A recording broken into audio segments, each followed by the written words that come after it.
Rolling motion पढ़ रहे थे हम, कुछ क्वेश्चंस रह गए हैं, उनके फिनिश करते हैं आज। ।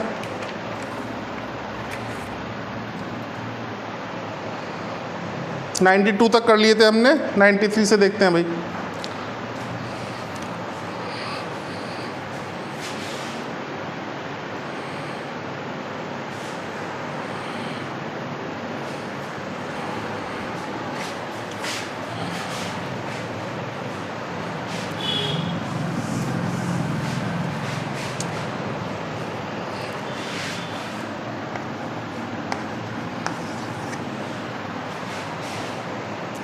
Ball rolls without slipping. The radius of gyration of the ball about an axis passing through the center of mass is k. Radius of gyration दे दिया हमें बॉल का। बॉल समझते हैं, बॉल मतलब सॉलिड स्फेयर।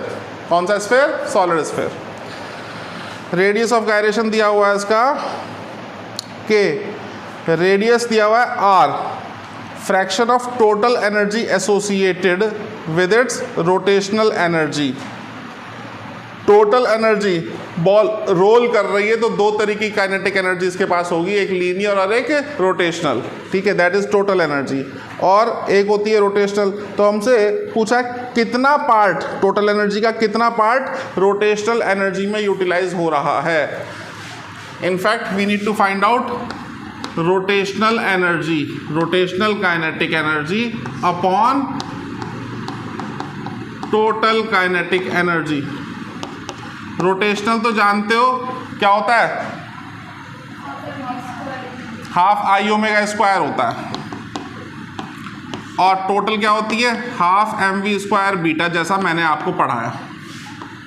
इसमें बेटा इसको कन्वर्ट कर लूँ एम के स्क्वायर और V square by R square में, तो इसको क्या लिख सकता हूँ, half M V square K square by R square, और नीचे half M V square, beta को खोल दूं तो 1 plus K square by R square. बात समझ में आ रही है? हाफ एम वी स्क्वायर से हाफ एम वी स्क्वायर खत्म, तो सिंप्लीफाई कर लें, के स्क्वायर बाय आर स्क्वायर ऊपर बचा, नीचे 1 plus K square by R square. LCM ले लें तो R square plus K square by R square, R square से आर स्क्वायर कट जाएगा, क्या बचेगा, K square upon R square plus K square. देखो ऐसा ऑप्शन है क्या,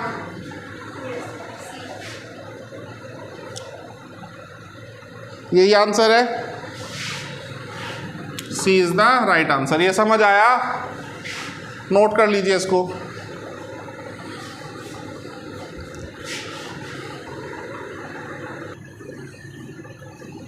हो गया फिर, अब कर दे इसको।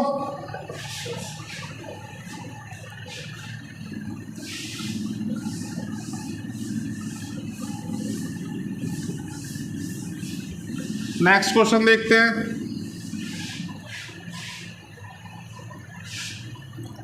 नाइन्टी 94 क्या कह रहा है, ये सॉलिड सिलेंडर है, रोलिंग कर रहा है इंक्लाइंड प्लेन पे, लेंथ एल है, हाइट एच है, स्पीड बतानी है जब ये नीचे आएगा। तो स्पीड का फॉर्मूला बता देता हूँ, याद रखिएगा। नॉर्मल ये होता है √2gh, रोलिंग के केस में ये हो जाता है बेटा बाय बीटा। बात समझ में आई? कौन सी बॉडी है, सॉलिड सिलेंडर, सॉलिड सिलेंडर के लिए बीटा कितना होता है,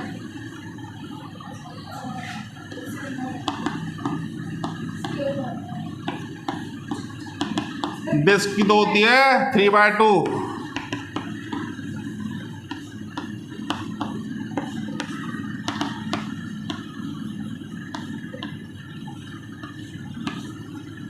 देखो ये है क्या आंसर,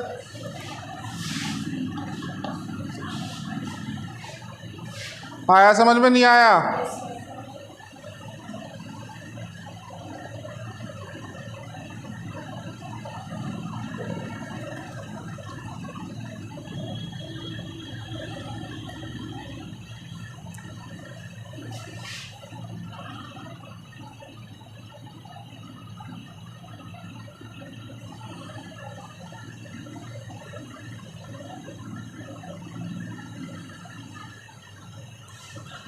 रब कर दें इसको।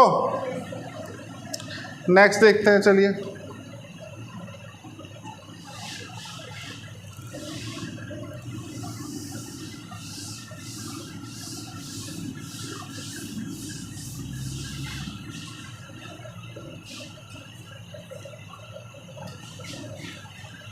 नाइन्टी 95।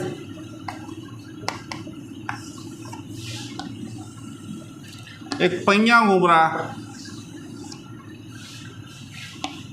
ये पॉइंट जो कांटेक्ट में है इसको नाम दिया P। कह रहे हैं जब हाफ रोटेशन कंप्लीट हो जाएगा इस व्हील का तो P पॉइंट का डिस्प्लेसमेंट कितना होगा। ये रोलिंग कर रहा है तो अपनी जगह पे नहीं घूमेगा, ये आगे भी शिफ्ट होगा, यहाँ कहीं आ जाएगा। और वन रोटेशन कब कहते हैं, जब पूरा घूम के वो P पॉइंट वापस नीचे आ जाता। हाफ रोटेशन में P पॉइंट कहाँ आएगा, यहाँ आ जाएगा ना। तो ये तुम्हें पता करना है, इसके लिए ये चाहिए, पाइथागोरस से हो जाएगा।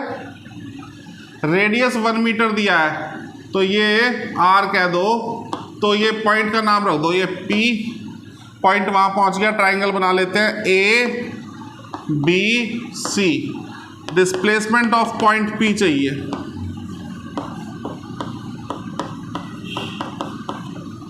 डिस्प्लेसमेंट ऑफ पॉइंट P बोले तो AC की वैल्यू चाहिए। AC क्या होगा, पाइथागोरस लग जाएगी, AB का स्क्वायर प्लस BC का स्क्वायर और फिर उसका रूट। AB कितना होगा, पूरा रोटेशन होता तो कितना डिस्टेंस ट्रेवल होता, 2 पाई r। हाफ रोटेशन में कितना ट्रेवल होगा, पाई r। और ये कितना है, डायमीटर 2r। r की वैल्यू 1 दी हुई है, तो डिस्प्लेसमेंट कितना हो जाएगा,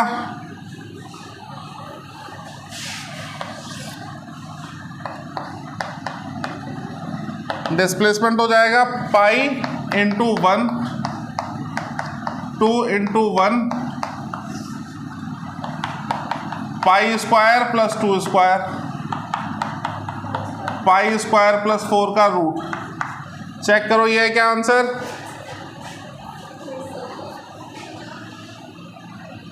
कौन सा option, B option is the right answer. समझिए इसको।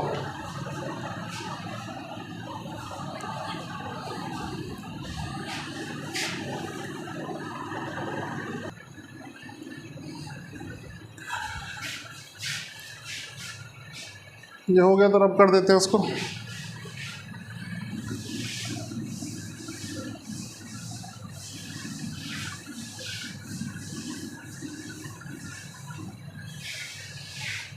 हो गया ना सबका।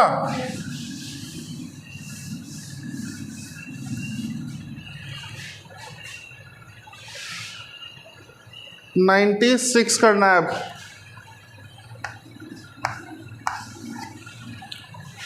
नाइन्टी 96 में सॉलिड स्फीयर दिया है, रेडियस R है, स्मूथ हॉरिजॉन्टल सरफेस पे रखा है, एक फोर्स लगा दी लोएस्ट पॉइंट से H हाइट ऊपर। देखिए सॉलिड स्फीयर है, रेडियस इसका R, सरफेस दिया है स्मूथ, यहां से H हाइट पे फोर्स लगा दी। ACM करना है हमें मैक्सिमम, उसके लिए क्या करें, H और R में रिलेशन पूछा है, ठीक है। तो भैया स्मूथ सरफेस पे रोलिंग ही नहीं होगी, no relation between H and R, no rolling because surface is smooth, कोई फ्रिक्शन नहीं है यहाँ, तो कोई रोलिंग नहीं होगी।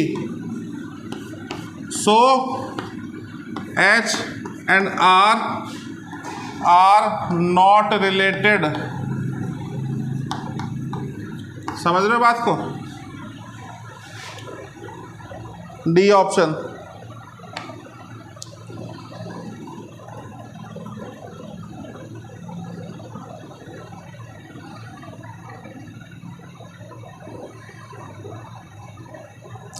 रब कर दें इसको।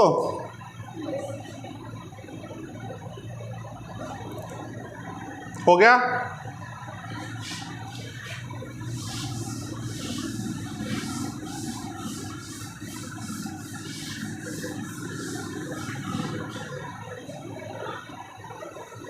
97 देखिए, डिस्क रोल कर रही है, सेंटर ऑफ मास की वेलोसिटी VCM दी है, हाईएस्ट पॉइंट की वेलोसिटी पूछी है, डिस्क इज रोलिंग, तो सेंटर ऑफ मास की वेलोसिटी VCM, हाईएस्ट पॉइंट की कितनी होगी, ये वेक्टोरियली निकाला जाता है बेटा। यहाँ रोलिंग में दो तरह के मोशन होते हैं, एक लीनियर मोशन, एक रोटेशनल मोशन, पहले भी आप लोगों को बता चुका हूँ। ये जो सेंटर ऑफ मास है इसके पास लीनियर वेलोसिटी होती है सिर्फ, रोटेशनल नहीं होती, एंगुलर होती है, लीनियर नहीं होती। क्यों? ये ऐसे घूम रहा होगा ना यूँ, तो ओमेगा तो है, लेकिन V is equal to R omega पड़ा है ना, तो इसके पास सिर्फ VCM है, VCM को मैं V मान लेता हूँ थोड़ी देर के लिए, तो V है, लेकिन जो रोटेशन की वजह से लीनियर इम्पार्ट होगी वो नहीं आएगी, क्योंकि ये सेंटर है, सेंटर पे R की वैल्यू कितनी हो गई, तो V कितना हो गया, इसको V डैश कह दूँ तो V डैश कितना हो गया, तो एक ही वेलोसिटी होती है। लेकिन बाकी पॉइंट्स के पास दो दो वेलोसिटी होती हैं, एक लीनियर मोशन की वजह से, एक रोटेशनल मोशन की वजह से। तो अगर मैं इस पॉइंट की बात करूं तो इसके पास दो दो वेलोसिटी हैं, एक तो लीनियर मोशन की वजह से V और एक रोटेशनल मोशन की वजह से, ऐसे रोलिंग हो रही है ना, तो एक V डैश भी तो होगी आर ओमेगा, जो कि खुद V के इक्वल होगी। दो वेक्टर क्वांटिटी आ गई, दोनों की वैल्यू सेम है, दोनों का डायरेक्शन सेम है, तो net velocity of highest point कितनी हो जाएगी, 2V। बात समझ में आई? पॉइंट ऑफ कांटेक्ट पे आगे V इसी तरह से और पीछे V, तो नेट कितनी हो गई, 0। तो लोएस्ट पॉइंट की वेलोसिटी कितनी, 0, और हाईएस्ट पॉइंट की वेलोसिटी 2V। देखो कौन सा ऑप्शन है, A option is the right answer. आया समझ? नोट करिए बहुत जल्दी।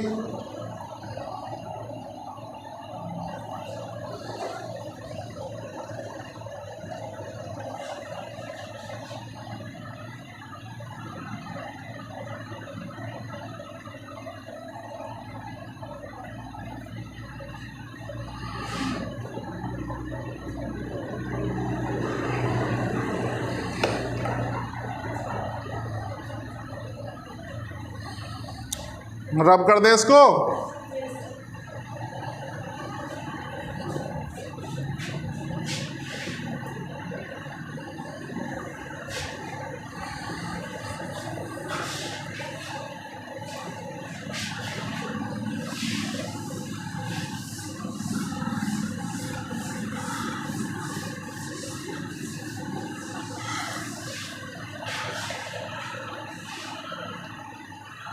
(98) सॉलिड स्फेरिकल बॉल है, सॉलिड स्फेरिकल बॉल मतलब सॉलिड स्फेयर ही हो गया। रोटेशनल काइनेटिक एनर्जी और टोटल काइनेटिक एनर्जी का रेशो बताना है। नंबर क्या है, 98। सॉलिड स्फेरिकल बॉल है, हमें चाहिए रेशो किस किस का, रोटेशनल काइनेटिक एनर्जी और टोटल काइनेटिक एनर्जी। यही पूछा है क्या? रोटेशनल क्या होती है, half mv square k square by r square, और टोटल क्या होती है, हाफ mv स्क्वायर बीटा। अब k square by r square, solid sphere, moment of inertia के फॉर्मूले में जो फ्रैक्शन लिखा होता है पहले एम आर स्क्वायर से पहले, वो ही तो के स्क्वायर बाय आर स्क्वायर होता है। तो सॉलिड स्फीयर में क्या है, 2/5, 2/5 एम आर स्क्वायर फॉर्मूला है, तो 2/5 क्या है, के स्क्वायर बाय आर स्क्वायर की वैल्यू। तो हाफ एम वी स्क्वायर, तो हाफ एम वी स्क्वायर खत्म, यहाँ क्या आया 2/5, और बीटा कितना होता है 7/5, 5 से कट गया 5, आंसर क्या आया चेक करो, D is the right answer, D option.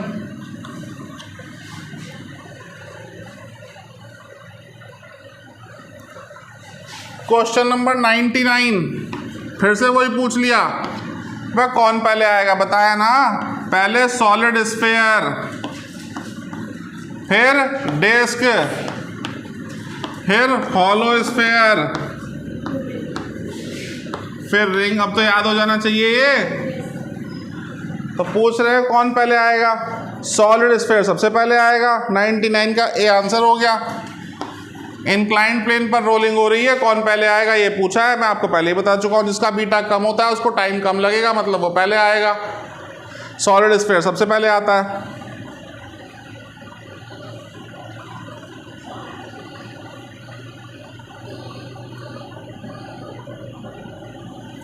हो गया बेटा, रब कर दें इसको, हो गया।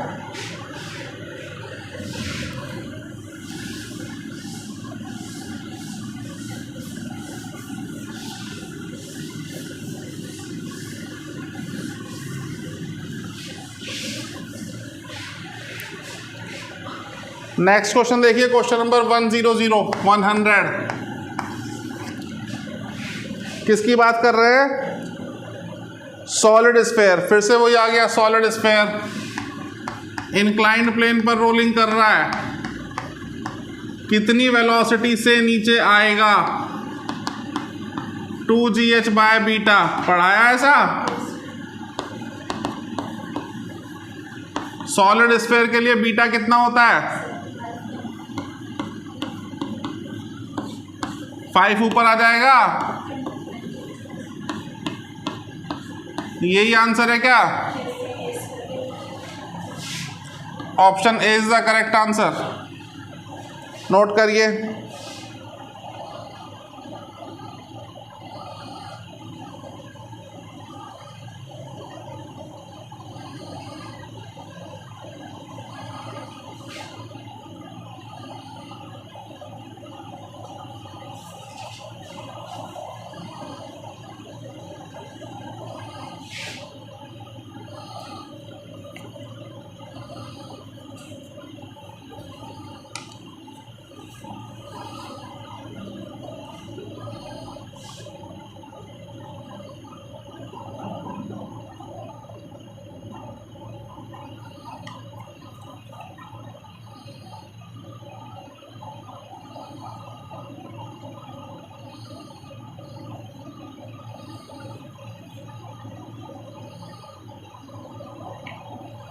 हो गया।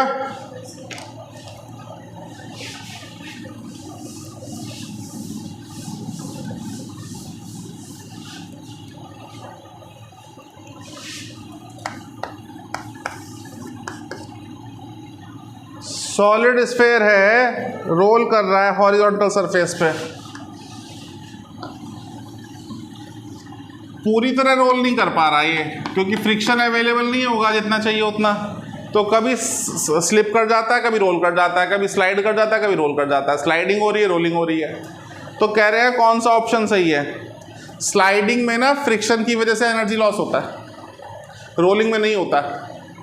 तो पहला option total kinetic energy conserve, energy तो कंजर्व रह नहीं सकती, क्योंकि फ्रिक्शन की वजह से स्लाइडिंग हो रही है, तो फ्रिक्शन की वजह से एनर्जी लॉस हो रहा है, तो एनर्जी कंजर्व नहीं रहेगी। पहला ऑप्शन गलत। ठीक है। दूसरा, एंगुलर मोमेंटम कंजर्व रहेगा, हाँ वो कंजर्व रहेगा। पॉइंट ऑफ कांटेक्ट के अबाउट एंगुलर मोमेंटम कंजर्व रहेगा, क्योंकि कभी रोल कर रहा है और कभी वही मोमेंटम कन्वर्ट हो जाता है लीनियर में, कभी वही एंगुलर में, तो मोमेंटम कंजर्व है, क्योंकि कोई एक्सटर्नल फोर्स नहीं है। अच्छा जी, रोटेशनल काइनेटिक एनर्जी कंजर्व रहेगी, ये भी नहीं कह सकते, क्योंकि थोड़ा बहुत एनर्जी लॉस होगा, एनर्जी कोई सी कंजर्व नहीं रहेगी। Angular momentum centre of mass के अबाउट कंजर्व नहीं रहेगा, पॉइंट ऑफ कांटेक्ट के अबाउट कंजर्व रहेगा। तो B is the right option. इसी के साथ ये चैप्टर समाप्त हो गया। अगली क्लास में स्टार्ट करेंगे ग्रेविटेशन।